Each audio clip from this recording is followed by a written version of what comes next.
This could be a huge fail. I've never actually used a trailer before.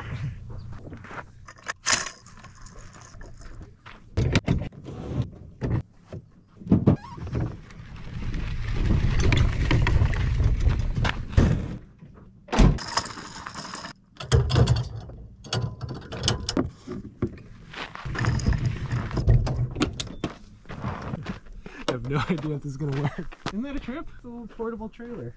That's pretty nice. We'll see, I don't know. Alrighty folks, welcome back to the channel. Got a special video today. We're joined today by the one and only Damian Thao. What's up, man? What's up, Greg? How are you? Good, man. We fished together only one other time. We fished against each other plenty of times, but the only other time we fished together just like on a non-tournament day was last year. It was a tough day. I think we went to Tulloch, right? Yes, that's correct. And we said we needed some revenge. Well, about a year later, here we are again at Lake Berryessa, of all places, and you like this place, I have a feeling. Yeah, I kind of like this place because how the fish move here. It's actually pretty fun to fish here. There's a lot of offshore fishing. You can do a lot of things here, so it's always good fishing here, it seems like, but it can be really tough. You can go one day and, you know, catch like 100 fish, and the next day you catch 0. It's just how it is here. I totally agree. It's very hit or miss, but I was saying because our last tournament, the last couple of videos were here at Lake Berryessa. We had our Yakabass Tournament of Champions. And Damian, TOC champ, angler of the year once again. I had a solid finish. I got 3rd, but dude, you smoked us all. You won the 2-day event by over 10 inches, something like that, which is crazy. And I know you're a humble dude, and that's why I'll brag for you. I've said this before, but Damian's the best kayak angler, definitely out west right now. It's hard to compare country-wise because, you know, it's just everything's different. Fisheries are different. I've got some stats here. I've got some stats, some Tourney X stats. I know you'd never say any of these stats. That's why I'm saying them. Dude, you fished 94 tournaments on Tourney X at least. 14 of those were first place finishes. 12 of those second place. 3rd, 10. And you made the top 10 62 times out of the 94. That's insane. Again, it's why you have to give credit to Damian as the best kayak angler out west. It's because of these stats. That's ridiculous. How do you explain that? You know, I know I say this a lot. I know I tell you this a lot too. You know, I do get lucky a lot, and luck plays a pretty big role. But at the same time, you have to put yourself in the right place. You know, I understand both points, but if you don't have that part of the luck, you know, it's not going to work out. I knew you were going to say that, and I was going to follow up with, that is true, and there is no scientific way to, like, explain this or put this, but you have, in fishing, I think, a 6th sense, an X factor. Like, yes, great fishermen, or good fishermen, pros, whoever, you know, they got the mechanics down, they've been doing it forever. I mean, you can tell someone that's fished a long time based on how they cast, how they, you know, fight a fish. You can just tell they do it a lot, and that's all great, and everybody can do that, but I think one thing that separates some of the best anglers in the world, or the guys that dominate tournaments, is that X factor, that 6th sense. And it's like intuition, I'd almost explain it as, like an intuition kind of deal. It's a lot of gut feeling too. If you got a gut feeling, you should probably listen to your gut feeling. If it fails, as long as you would listen to your gut feeling, most of the time your gut feeling is the correct thing to do. And I say that specifically from one video you actually posted on Facebook. I think it was 2 years ago at Lake McClure. You're about to leave a spot and you decided to throw a spook, just one more cast, a spook randomly, and you caught like a 8-9 pounder or something like that. It was like, I want to say it was like almost a 25-inch fish or something like that, right? Yeah, right? Is that right though? You last cast? Yeah, during practice I had found fish on a main lake point, and those fish were stacked. I think during practice I must have caught like 30 pounds on the top water. The tournament day, these fish had just vanished, so I figured they'd moved them back, but I worked far away from that point. I didn't get any bites. Right when I was turning back to go back to the main point, I ended up catching that big fish. Just make one more cast just in case? I was coming back in, and I turned my boat around already, and I was working it back in. That's when I got that fish. And dude, a lot of people would say that's luck, and I guess to a degree it's luck, but again, people like Damian with that X factor, they make those casts, they go that extra mile, they put themselves in that position just so many more times than the average angler, and you know, whether it's luck or not, his odds are just going to be better, and it's clearly shown with the tournaments. So all right, enough about that, but hey guys, we're out here with Damian today. We got another exciting one. He has a channel, by the way, so go check out Damian's YouTube channel. I'll link it in the description. He's got some pretty epic content in there. But today we're gonna basically do 2 cameras, right? I'm gonna do my standard, you know, chesty and rear camera. I'm gonna film my day. You're gonna film your perspective. We're gonna go out and tag team these fish since we both did pretty good at Berryessa last tournament. We've got a couple of ideas, a couple of areas. What's the game plan? What's the expectations today for finding these fish? You know, for me, I feel like a lot of these fish are still gonna be mainly on the main channel. Anywhere where it has access to deep water, say the farthest point, farthest island off the bank near the main channel is where you're gonna find fish. And if they're not there, if you're sitting on it, these schooling fish will come to it because they're traveling through the main channel. Hopefully they actually push all the way back into the cove, because for my practice and my tournament day, I noticed that they're moving back and forth throughout the cove using the main channel as a passageway. And they'll stop and sit on the main points for a little bit and they'll keep moving on. Even if the mega school doesn't come in, you'll see like a wolf pack come through, maybe a wolf pack of 5 or 6 fish. And those fish are willing to eat. The problem is trying to stay on them. And once you stay on them, you can catch those fish. Guys, that is the video for today. Damian and I tackling Lake Berryessa. Both perspectives. It's about 8:30, 9 o'clock. Probably fish 6-7 hours. And I'm not even gonna say what we're gonna do, because you know how that goes. The jinx, the curse. But maybe today we'll change that around. You ready, man? Yeah, sure am. Let's do it.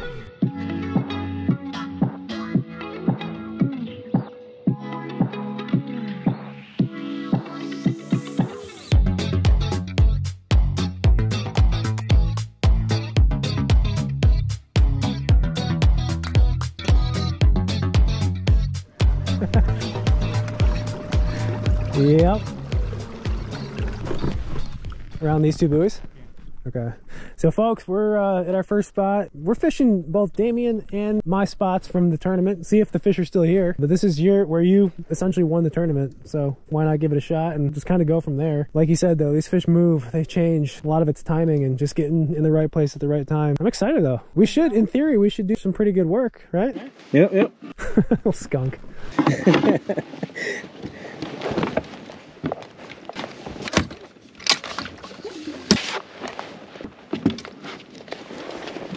And it's a lot nicer day than it was on day 2. Oh, most definitely. Crazy out here.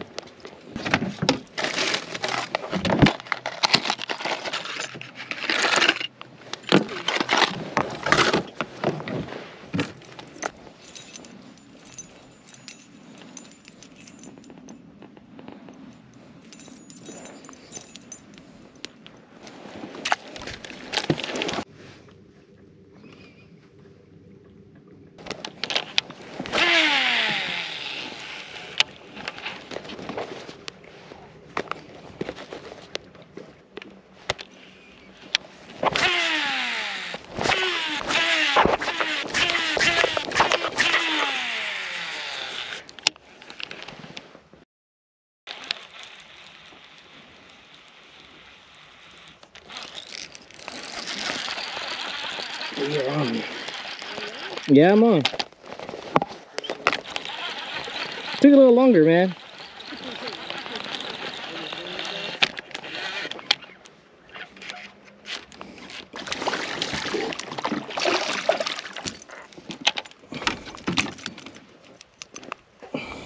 It's a long one. No, smallie. Yeah, majority of my fish during tournament were smallies too. I think the smallies were more willing to stay around when the schools were not in.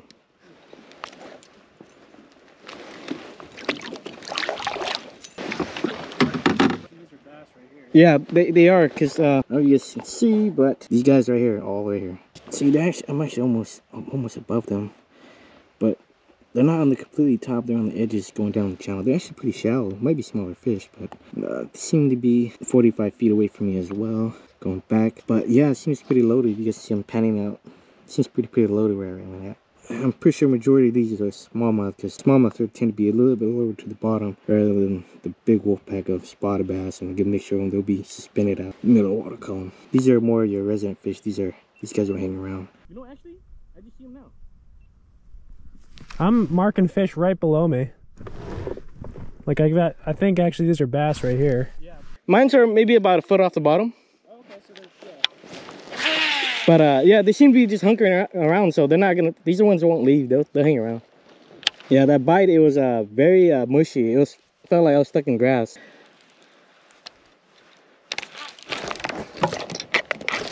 Gosh.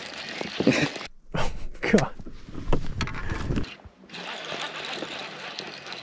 Feels like a good one. Hopefully it's a good one. When you set the hook, it looked like a good one. It is a good one. Whew. Oh gosh. Where was he on tournament day, huh? Right when we had it colored. Alright. Spot. Just really fat. Yeah. Might go longer.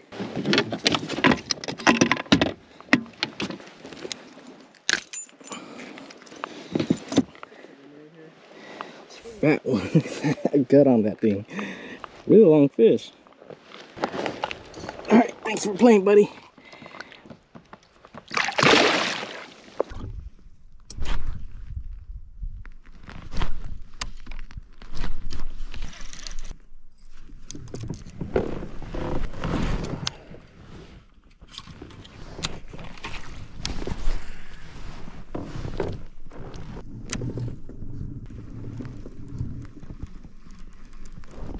There we go. Hey, rig.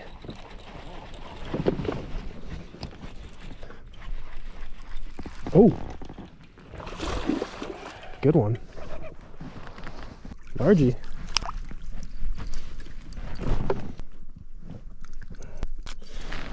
Well, between the both of us, we got the Berryessa Slam already.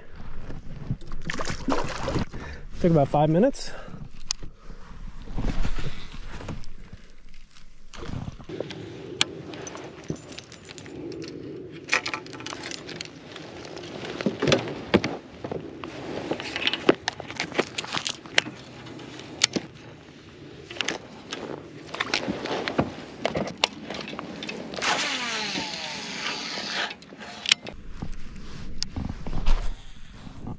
It's kind of got like a nice water clarity over here too. It's not like super clear, but man, these seem like jig fish though on the bottom. Some of them are carp though, right? These longer marks. They're squawfish. Oh, they're squaws. Did you catch any squaws? I did. Did you? It was pretty disappointing. When you got 2 fish and then you catch a squawfish. I know, right? Those are a tease.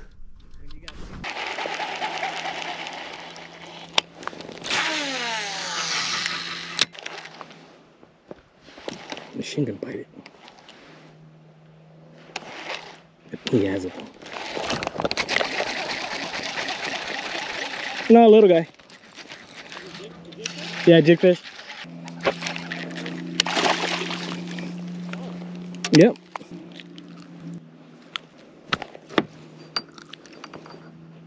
Little keeper.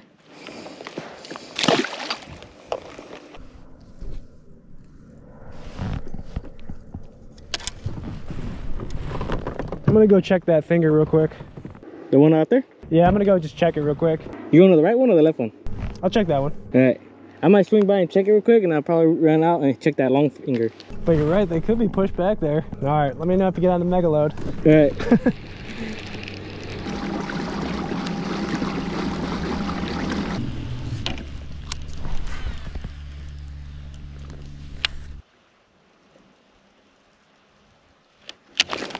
Crappie.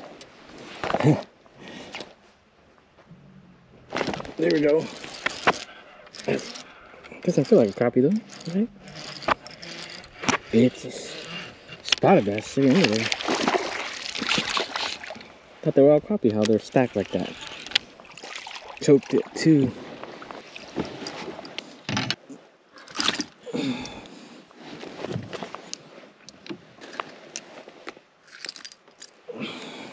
Oh gosh, it's getting bad.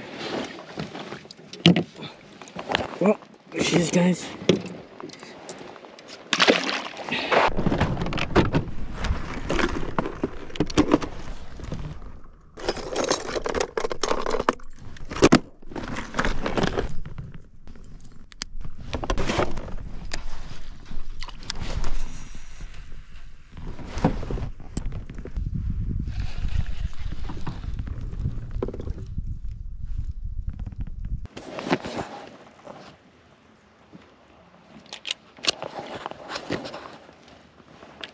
Here they come, here they come. Oh, he hit it. Here they come.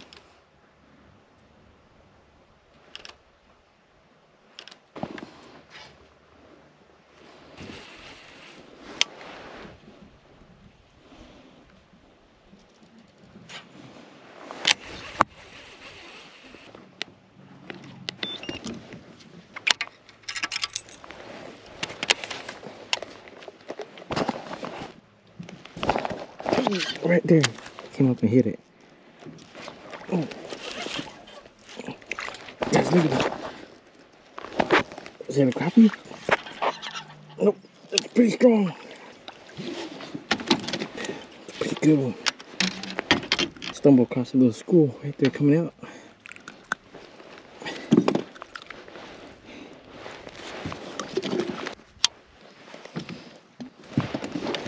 Okay, that's a school bass right there.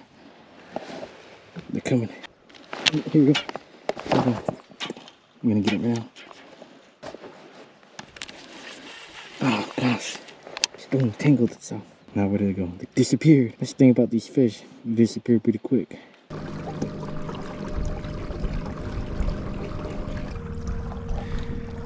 Well, I hope you're doing better than me. I got 2 more. How about you? Oh, 0. Really? Yeah, it's about 12 o'clock. What's the deal? I can't figure him out. I found a caught one under that dock over there, and then as I was coming out, I found a wolf pack. I dropped down a bit right away, caught one, and released it. I guess it must have took the whole school with them when I dropped the fish back in. But every now and then I graph like a school of 5 of them, but it has to be a school of like at least 10 fish for them to commit. I'm graphing more bait in here and there now. And then I'm seeing some being pushed around, but it's not a large pack of them. But Interesting. I don't know. I'm just waiting for that school to show up, right? Right. No jig fish out there? No, I threw jigs, rolled an A-rig through them. They were setting up just like the first spot. Are you spooning them? Yeah, this fish back there pushing around, it's a little harder to get on top of them, but when you get on them, they bite it though. Yeah, I caught one on a spoon and one on a tailspin. You see them down there, right? I'm slowly working my way to that point and fish out that far finger and see if they're out there. We still do have my one cove that we got to check. It could be loaded in there. You never know. Oh yeah, right there. Down in like 35. There's a bunch of them right there. Looks like a bunch. Gosh, she just probably drop shot them. It's weird that I've dropped down on them a bunch today with the drop shot, just like for the heck of it. I haven't had a single bite. That's weird, isn't it? Oh, I thought I had one. My line was just stuck on my boat. They're right on that break, huh? That's a lot of fish right there. They're not stacked completely like right over top of each other. They're just all scattered around. Got one to go. What is it? It's a bass. Yeah, I'd see them every time I drop down. I see them chase it, but they wouldn't commit. All right, guys, this is what I'm looking at right there. See, they're all suspended right there in about 30 to 45 feet. That's a pretty big school of them.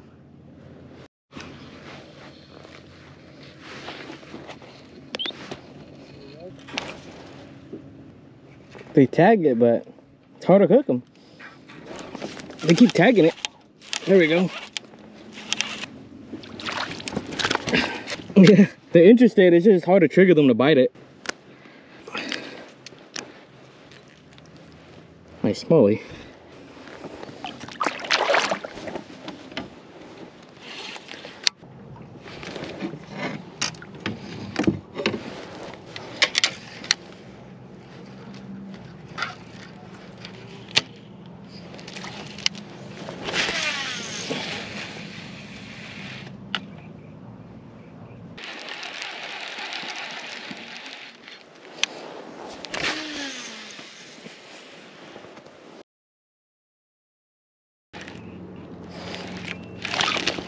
Oh man, there's a fish there.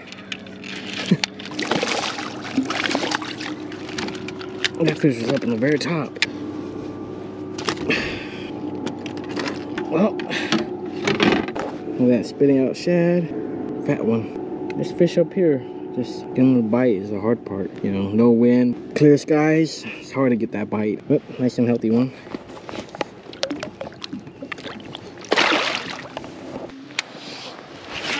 It's just those kind of days when the schools aren't around, you just gotta fish bottom, and hopefully those bottom fish will bite at it. But other than that, it's gonna be a struggle on days like these. So what I'm actually sitting on is, I'll bring it up.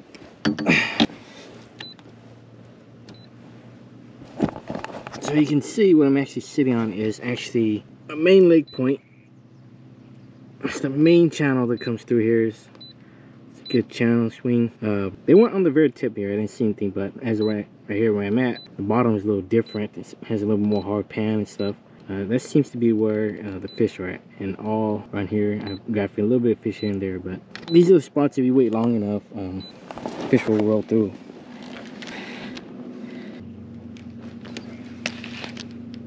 There's a bite right there.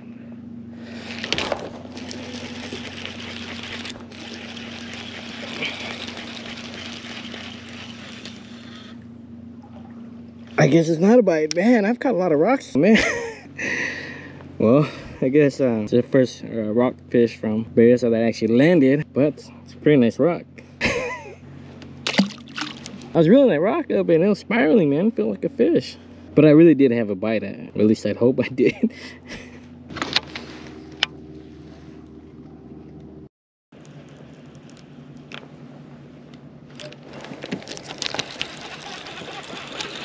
Bite and tail spin. Oh gosh.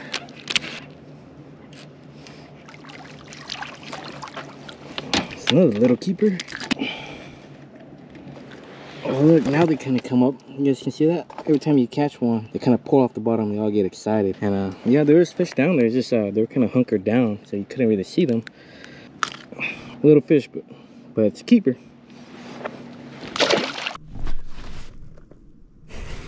Come on. How's nobody biting? I don't get it.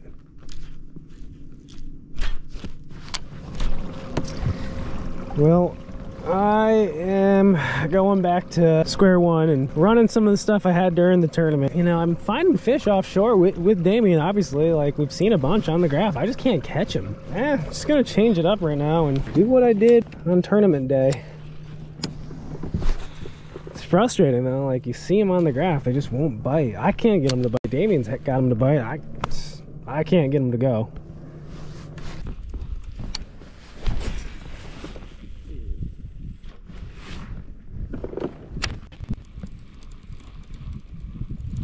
There we go.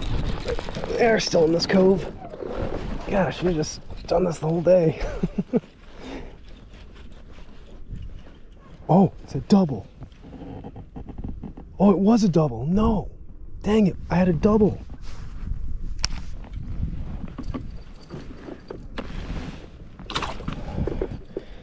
Oh, I'm pretty sure I had a double. Jeez. Second fish of the day. 213. I will take them. It is kind of funny, like obviously Damian and I went to his area. I was doing the exact same thing as he was doing. I mean, obviously not exactly, but trying to. You've seen the results. Struggle for me, but I guess my point is it's hard. It's so hard to replicate, you know, a bite or a technique, even if you have the exact location and exact bait and everything. It's hard to replicate. All right, I should be able to catch some jigfish now. Oh, it's a little warmer.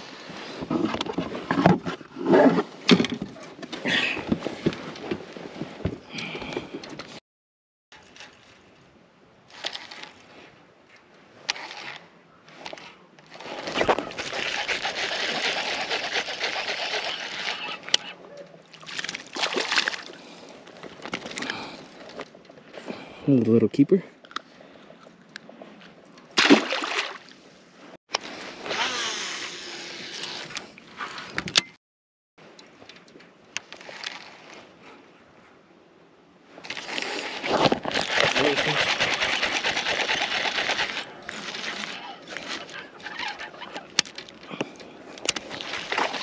Better fish.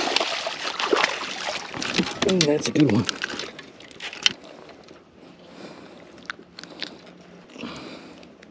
Yeah, when they're not on bait and they're just, it's hard to find these schooling fish. You can always usually catch bottom fish. And the majority of those fish are actually smallmouth. The smallmouth tend to hang around the location much more longer. That's a very good one. Nice and long, nice tail on it. Let's say that would be 16.75, almost 17. Pretty good one, chunky.